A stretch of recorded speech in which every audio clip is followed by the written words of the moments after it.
Question A8. In two parts. The first part, list the conditions required for mould growth, and then the second part, describe one measure that would be employed to remedy interstitial condensation within a timber frame wall. In terms of the conditions for mould growth, first of all we need a source of infection, and here the spores of these of the mould, which are fungi, are ever present. They're actually ejected into the atmosphere, and they feel like they're opportunists. They're just waiting, landing on different surfaces.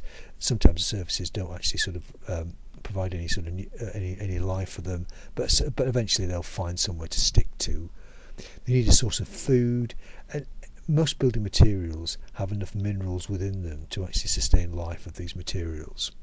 They need a sort of source of water, and this is actually the condensation that occurs on the surface of the actual material or within the material.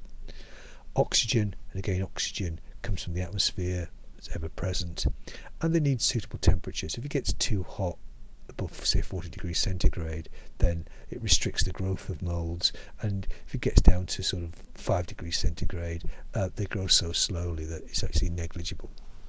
So in terms of measures to restrict mould growth, perhaps the most common measure is to introduce, especially in timber frame, is to introduce a vapour control layer directly behind the plasterboard, often on the warm side of the construction.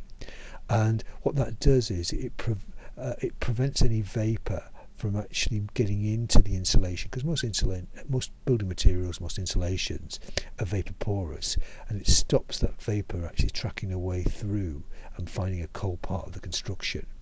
And in timber frame, it's actually directly behind the plasterboard, and so it stops water vapor moving into the construction.